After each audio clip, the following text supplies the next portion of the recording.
My name is Chris Ford. I spent several years as Assistant Secretary of State at the U.S. Department of State for International Security and Non-Proliferation, which meant dealing with lots of efforts to keep the world's worst people from getting the world's most powerful destructive tools. What does non-proliferation mean? Well, it's most commonly used in the context of nuclear weapons. So nuclear non-proliferation is the set of policies and institutions and practices that are designed to keep there from being more nuclear weapons possessors in the world in the future than there are today, to keep the spread of these dangerous tools as much under control as we can. It can include specific policies. U.S. non-proliferation policy has been a very powerful piece of the international community for a while. It's been a major agenda item for U.S. foreign policymakers to keep nuclear weapons from spreading any further than they already have. It can be something done with institutions. The Nuclear Non-Proliferation Treaty is one example, where there are 189 countries or something like that who have all signed up to an international convention that those who have nuclear weapons are bound by law not to help any new people get them, and those who don't have them are bound not to pursue them. Or they can be institutional frameworks. The International Atomic Energy Agency, for example, is a UN-affiliated international organization in Vienna, the purpose of which, or one of the purposes of which, is to conduct inspections to make sure that anybody who has nuclear technology, for example, for a power plant or things of that nature, is using them for properly peaceful purposes, and that there aren't sneaky nuclear weapons programs going on someplace.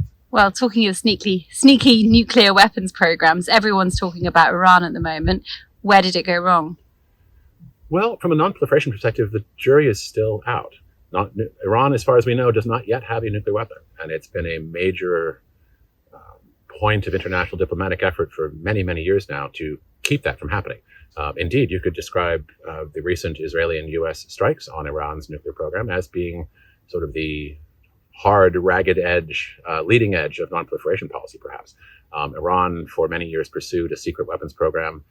It became publicly known in August of 2002 for the first time. And since then, the diplomatic community has been working very hard to try to set in place mechanisms or processes or agreements or something by which to ensure that Iran never actually quite gets across that line. Meanwhile, Iran has been working very hard to build up its capacities and may have that objective, in fact, precisely in their heads. So the jury is still out. And I wouldn't count Iran a non-proliferation failure before they actually get the bomb. And perhaps now, as we sit here today, they are further from that point than they were even just a few days ago. So there's some signs for cautious optimism, at least, still. Isn't what's happened with Iran going to give other countries, maybe that are thinking of getting a nuclear bomb, more impetus to do so sooner rather than later? Or perhaps the other way around. I had the good fortune when I was in government, in the U.S. government, in an earlier job, to be involved in the effort that we did to dismantle the covert nuclear weapons program that Libya's Muammar Gaddafi had put together, or was in the process of putting together.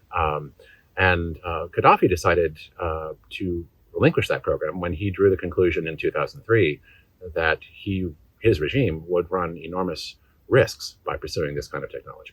So his decision was, gosh, I'd much rather not have a war with the outside world trying to keep me from having a nuclear weapon than I would to try to go down the challenging and risky and expensive and time-consuming road of building one. So he made the right decision at that point. If the message of this current Iran thing is that if you try to pursue nuclear weapons in violation of the Nuclear Non-Proliferation Treaty, that you might well have American bunker buster bombs coming down on your underground tunnels, I mean, as a non-proliferation guy, I don't mind that being the message.